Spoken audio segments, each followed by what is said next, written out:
Oke, bismillahirrahmanirrahim. Assalamualaikum warahmatullahi wabarakatuh. Alhamdulillahirrabbilalamin. Allahumma salli ala sayyidina Muhammad wa ala ali sayyidina Muhammad. Bismillahirrahmanirrahim. Rabbi shrahli sadri wa yassirli amri wahlul 'uqdatam min lisani yafqahu qawli. Oke, baik adik-adik sekalian, alhamdulillah kita kembali diberi kesempatan untuk bertemu walaupun melalui video ya. Jadi pada kesempatan kali ini kita akan membahas mengenai fatwa entitas syariah. Di fatwa entitas syariah itu seperti apa? Mari kita lihat ke dalam slide-nya. Di slide pertama ini diterangkan bahwa mengingat semakin berkembangnya entitas syariah di Indonesia, para praktisi ekonomi syariah, masyarakat, dan pemerintah atau regulator membutuhkan fatwa-fatwa syariah dari lembaga Majelis Ulama Indonesia berkaitan dengan praktek dan produk di lembaga-lembaga keuangan syariah tersebut. Kita lanjut.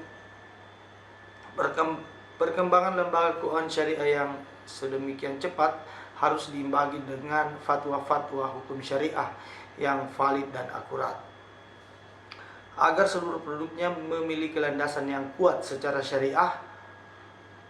Untuk itulah Dewan Syariah Nasional atau DSN didirikan pada tahun 1999 sebagai bagian dari Majelis Ulama Indonesia. Jadi DSN ini ada di bawah naungan Majelis Ulama Indonesia.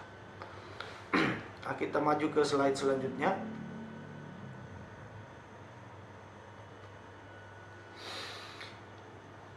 Di sana diterangkan bahwa fatwa merupakan salah satu institusi dalam hukum Islam untuk memberikan jawaban dan solusi terhadap problem yang dihadapi umat.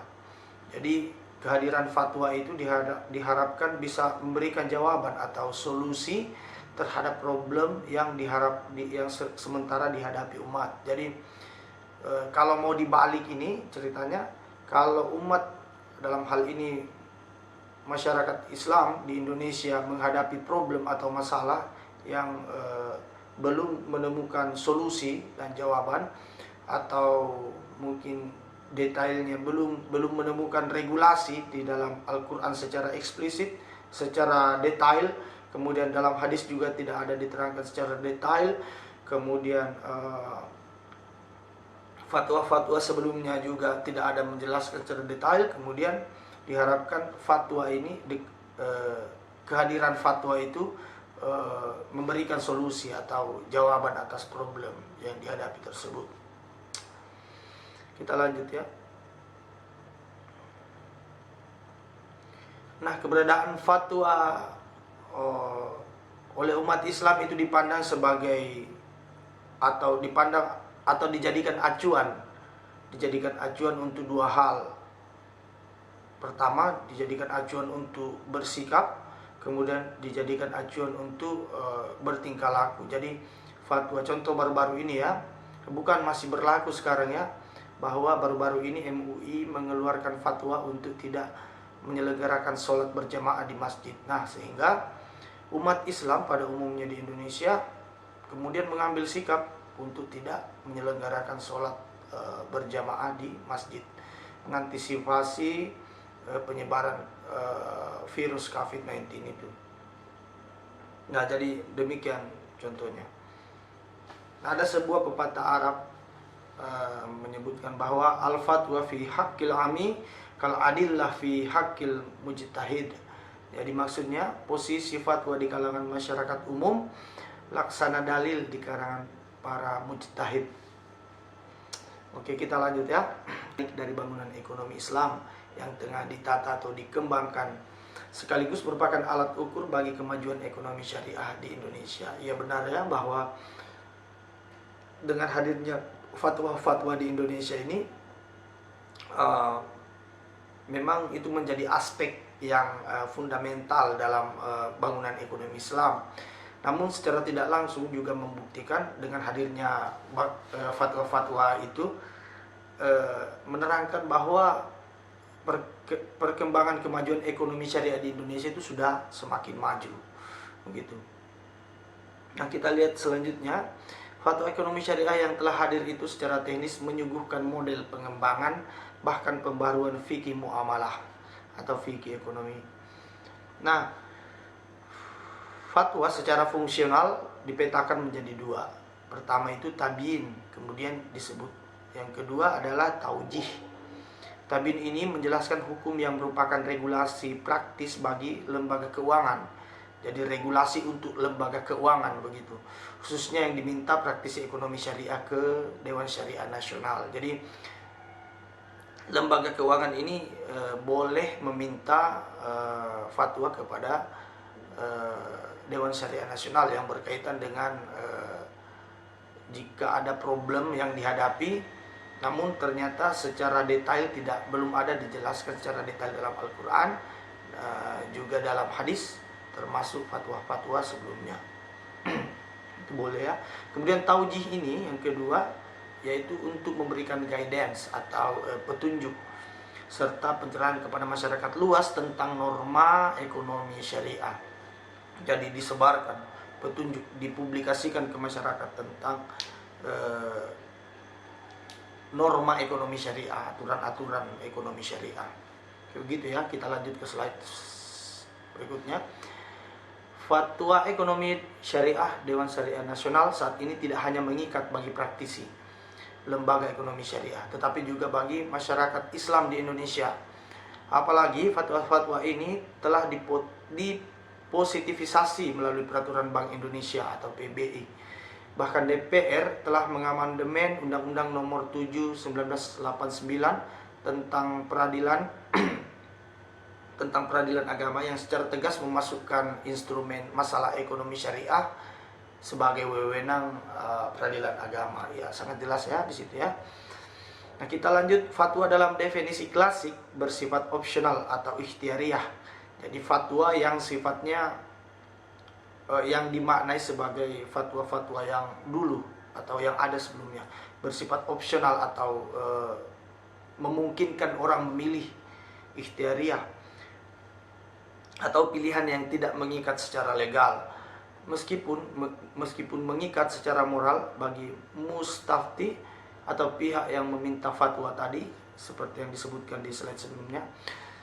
Sedang bagi yang lain, mustafti bersifat i'lamiyah atau informatif yang lebih dari sekedar wacana.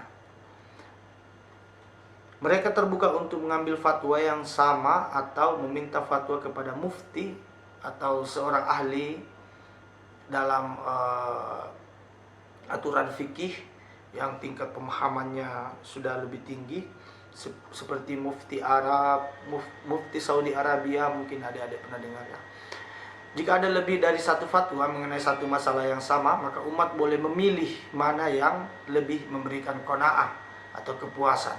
Jadi jika misalnya dalam satu kasus ternyata ditemukan ada dua fatwa yang mengatur tentang satu kasus itu, kita dimungkinkan untuk memilih di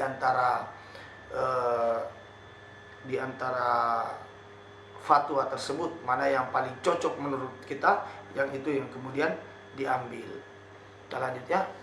Nah, sifat fatwa yang seperti itu kemudian membedakan antara suatu putusan peradilan atau qada dengan fatwa yang mempunyai kekuatan hukum yang mengikat bagi pihak yang berperkara. Jadi tadi kalau fatwa itu memungkinkan kita untuk memilih, sementara kalau putusan peradilan itu tidak boleh, dia mengikat, begitu ya maksudnya. Namun keberadaan fatwa ekonomi syariah yang dikeluarkan DSN di zaman kontemporer ini berbeda dengan proses fatwa di zaman klasik yang cenderung individual atau untuk lembaga parsial saja. Nah, otoritas fatwa tentang ekonomi syariah di Indonesia berada di bawah Dewan Syariah Nasional Majelis Ulama Indonesia ya. Tadi sudah disebutkan ya bahwa keberadaan Dewan Syariah Nasional itu di bawah naungan Majelis Ulama Indonesia. Komposisi anggota plenonya terdiri dari para ahli syariah dan ahli ekonomi atau keuangan. Jadi bukan sembarangan ya. DSN MUI ini mengeluarkan fatwa itu sudah hasil kolaborasi antara para pakar ekonomi, para pakar keuangan, para pakar syariah, fikih, dan seterusnya banyak ya. Nah, dalam membahas masalah-masalah yang hendak dikeluarkan fatwanya. Jadi sebelum mengeluarkan fatwa itu melalui prosedur yang agaknya banyak ya, dan sangat teliti. Dewan Syariah Nasional atau DSN melibatkan pula lembaga mitra seperti Dewan Standar Akuntansi Keuangan atau DSAK, bahkan dilibatkan juga sebelum mengeluarkan fatwa IAI, Ikatan Akuntan Indonesia, dan Biro Syariah juga termasuk dari Bank Indonesia juga dilibatkan dalam proses pengkajian sebelum diterbitkannya sebuah fatwa. Berdasarkan peraturan organisasi MUI tentang pedoman penetapan fatwa MUI, ada 8 tahapan garis besar yang harus dilalui. Jadi sebelum dikeluarkannya fatwa itu ada 8 tahapan. Pertama, sebelum fatwa ditetapkan, MUI melakukan kajian komprehensif. Jadi dilakukan kajian dulu, kajian yang secara menyeluruh. Kemudian dideskripsikan secara utuh tentang masalah yang sedang dipantau. Kemudian yang kedua, menelusuri kembali dan menelaah pandangan fuqaha atau ahli fikih. Nah, jadi melakukan tracing atau penelusuran terhadap fatwa atau pandangan-pandangan dari para fuqaha atau ahli-ahli fikih sebelumnya di masa lalu ya. Termasuk pendapat para imam mazhab dalam hal ini Imam Malik, Imam Syafi'i, Imam Hambali, dan Maliki.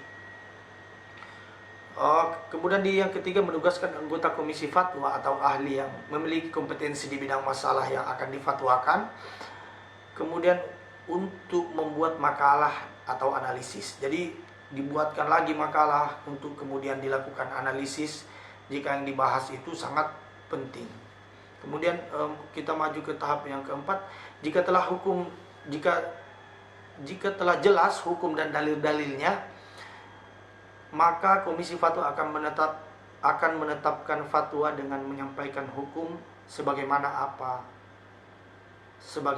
adanya. Ada kalanya masalah yang ditanyakan sudah jelas jawaban dalam syariah. Jadi kadang-kala juga para pihak praktisi keuangan ini menanyakan hal-hal yang sudah jelas aturannya, jadi tidak perlu dilakukan pengkajian begitu.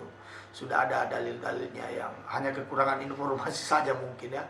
Nah, kemudian di bagian kelima, mendiskusikan dan mencari titik temu jika ternyata ada perbedaan pendapat. Jadi misalnya ada ditemukan misalnya dalam satu kasus ya, ternyata dicarikan referensi tentang pendapat para mazhab, para fuqaha sebelumnya, ternyata dari penelaahan masalahnya itu ditemukan ada perdebatan. Kemudian dalam hal ini Majelis Ulama Indonesia itu melakukan pengkajian untuk mendiskusikan dan mencarikan titik temu. Hasil titik temu pendapat akan sangat menentukan ada metode tertentu yang bisa ditempuh untuk mencapai titik temu. Jadi ada metode internalnya ini MUI untuk mencari titik temu itu. Begitu. Nah, di bagian keenam, ijtihad kolektif di antara para anggota komisi fatwa. Jika ternyata tidak ditemukan pendapat hukum di kalangan mazhab atau ulama,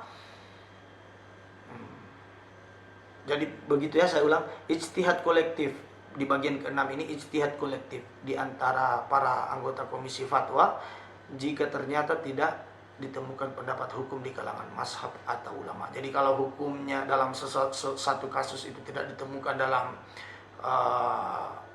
di kalangan mazhab atau ulama, kemudian anggota komisi ini kemudian berijtihad untuk mengeluarkan pandangan-pandangannya. Jadi metode penetapan pendapat itu, pendapat ini maksudnya para anggota komisi seringnya disebut sebagai bayani atau ta'lili, serta metode penetapan hukum atau manhaj yang diperdomani oleh para ulama mazhab.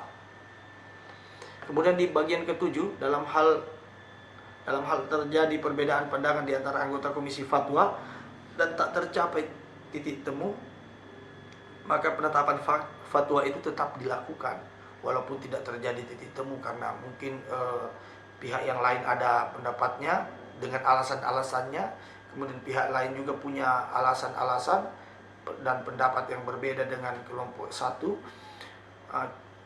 Namun MUI tetap mengeluarkan fatwa tersebut.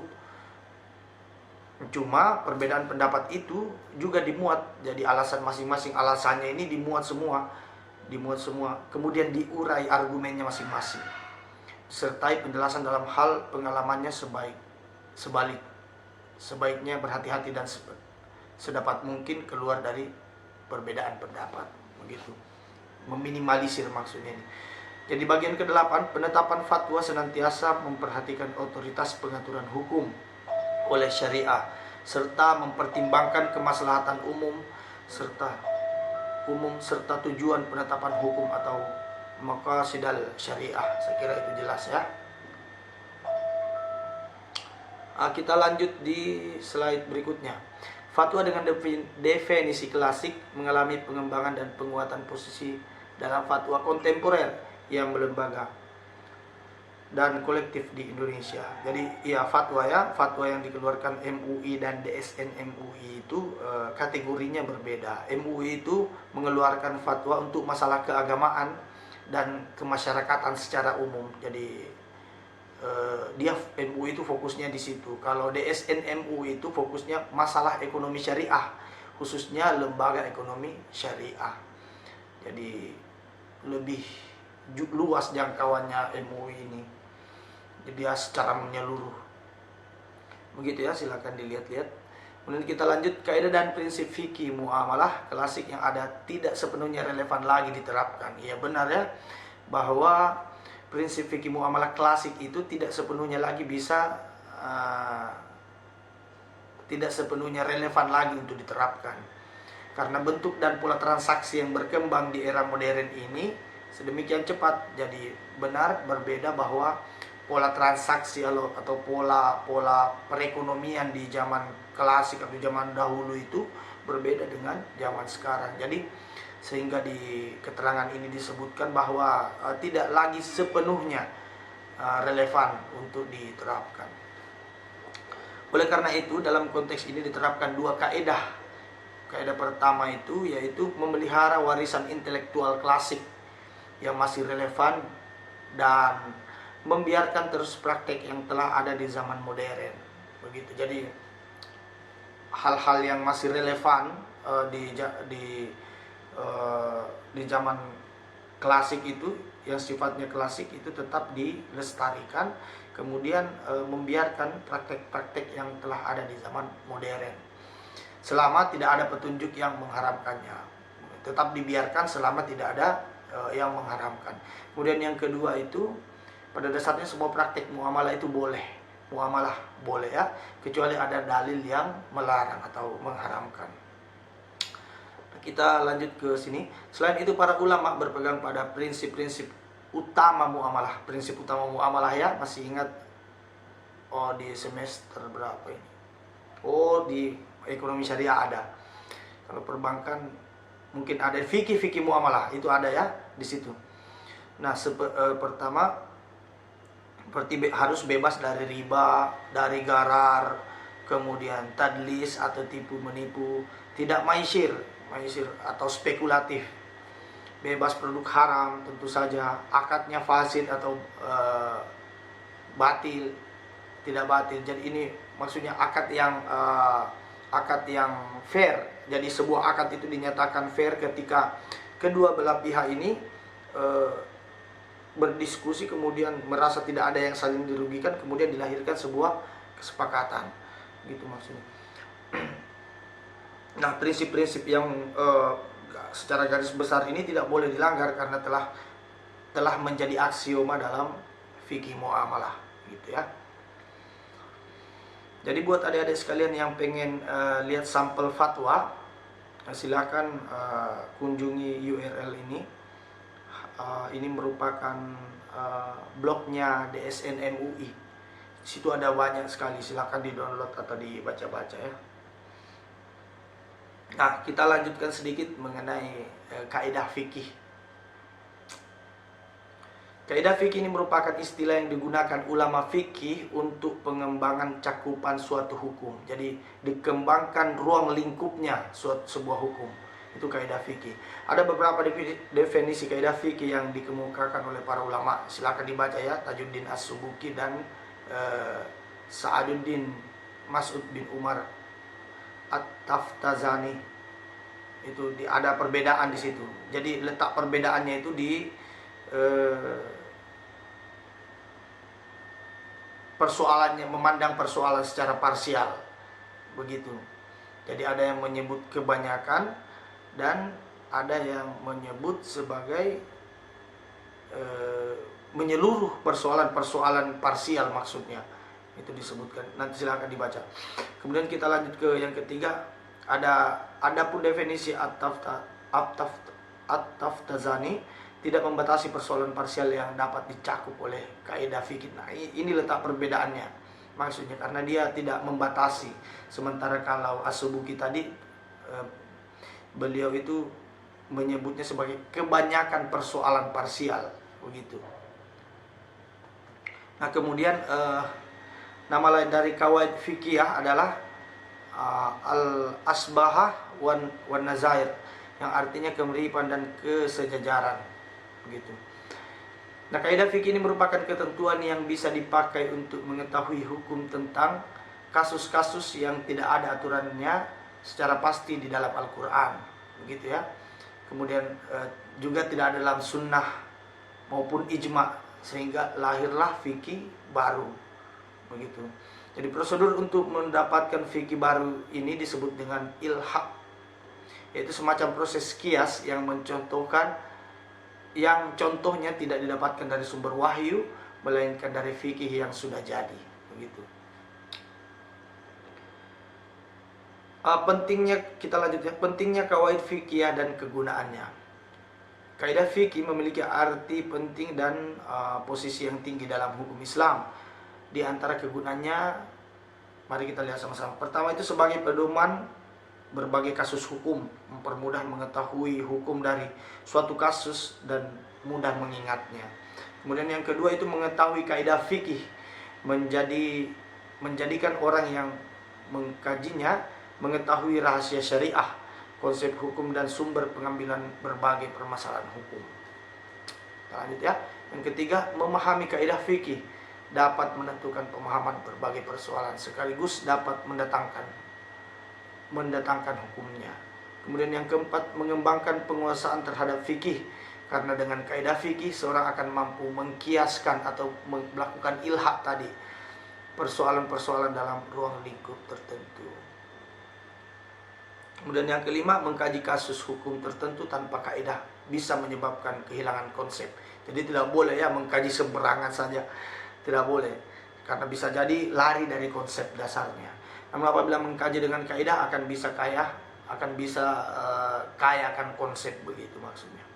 Kemudian di bagian keenam itu dapat menjangkau tujuan utama syariah. Dengan mengetahui kaidah umum, seseorang dapat mengetahui tujuan umum syariah. Jadi misalnya kemudaratan membolehkan sesuatu yang dilarang. Jadi contoh ya, kalau makan babi itu dinilai mudarat, tapi itu kemudian dibolehkan kalau misalnya akan justru menimbulkan kemudaratan yang baru, begitu. Misalnya mati, karena kita tidak boleh milih mati ya. Misalnya dalam hutan, di dalam hutan itu kita cuma ketemunya babi yang bisa jadi bahan makanan, daripada milih mati, kita boleh halal makan babi itu, gitu ya. Nah, adik-adik sekalian, silakan mencari referensi masing-masing. Ini banyak sekali di internet, banyak juga dari buku-buku mengenai ayat dan hadis ekonomi syariah. Silakan adik-adik kumpulkan ayat-ayat dan hadis tentang ekonomi syariah, kemudian ditulis tangan ya, ditulis tangan. Kalau ada yang mau mengetik juga boleh, kemudian dikumpul sebelum final ya.